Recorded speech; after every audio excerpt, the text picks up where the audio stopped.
Namaste and welcome back to today's episode of Mahabharata Matters. In the previous episode, we saw that Krishna had arrived at Hastinapura. He had decided to stay at Vidura's house. Next morning, Duryodhana and Karna came with their whole congregation to escort Krishna to the assembly hall. A very grand arrangement was made to lead Krishna to the palace. Krishna got into the chariot along with Vidura. He was followed by Duryodhana and Radheya in another chariot. Everyone followed behind them. People of the city thronged on the sides to get a glimpse of Krishna. Krishna looked magnificent. Everyone was yearning to get a longer glimpse of Krishna. They were enamored by his beauty. A grand guard of honor was also given to him at the entrance of the palace. Then he was led into the sabha. Krishna informed Bhishma that sage Narada and other Maharshis were waiting to enter the sabha. Everyone was eager to see the proceedings of the assembly on that day. Bhishma immediately went out and welcomed them all and seated them with honor. Krishna looked regal. All ears and eyes were upon him.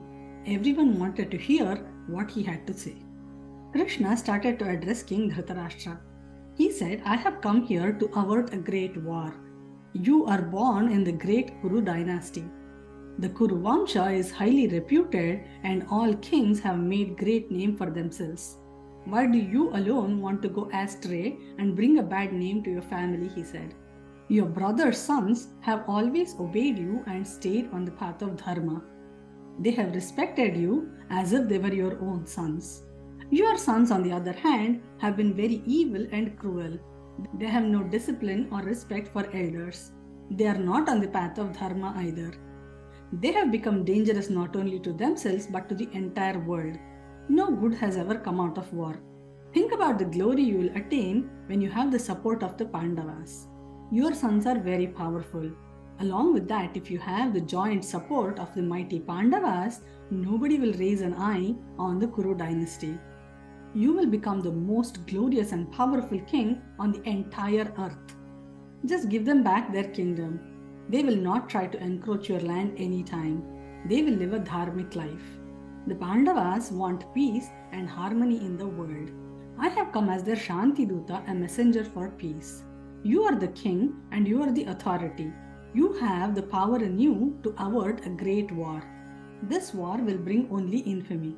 Do the needful, O King Dhritarashtra," he said. Dhritarashtra spoke slowly and helplessly. He said, "Krishna, I hear what you are saying. I am the king, but I am helpless. My son here will not listen to anyone. Bhishma, Drona, Vidura, even Gandhari have tried in vain to convince him otherwise. If you can convince Duryodhana and Radheya to give up war, I will be very grateful to you," he said quietly after that. Krishna now spoke to Duryodhana. He said, "Duryodhana, you are born in a great clan. Your behavior is not befitting to the clan you are born in. All your ancestors were revered and respected for all their endeavors. Why are you not behaving like a person born in such a great clan? There are three kinds of people.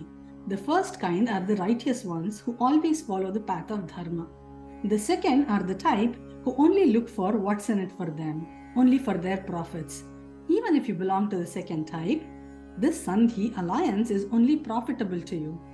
Imagine how powerful you will be in the world when everyone knows that you have the support of your cousins, the Pandavas. Only lowly people are greedy and spiteful. They revel in doing adharma. These are the third type of people. You should not be accounted for people of the third type. You are better than that. You should rise to the occasion and avert this war," he said. Bhishma, Drona, Vidura, everyone echoed Krishna's words. They all advised him to not take light of Krishna's words. They warned Duryodhana that his intense egotistic behavior had become a threat to the entire world. Vidura lamented that he felt bad for Duryodhana's parents in their old age. Because of the sin of having a son like him, they will see the death of all their children in their old age, he said. Everyone had tried their best to advise Duryodhana to give up war. So, what do we learn from this story? There is a proverb in Kannada. Gidavagi baggaddu maravagi baggite. Children have to be disciplined gently and firmly from their childhood. As the proverb says, a plant can be bent in the desired direction when it is young and tender. But when corking happens, the stem hardens. At that time, it is not possible to bend that tree. It will break but not bend at that time. Duryodhana had gone beyond all reasoning or listening to anyone's words. He was too stubborn to see anything beyond his ego right now. Also, as a parent, one should not let their children become so adharmic that there is no path of return. With these thoughts in mind, we come to the end of today's episode. Remember, in this series, we are discussing matters of Mahabharata because even today, Mahabharata matters. Hari Om.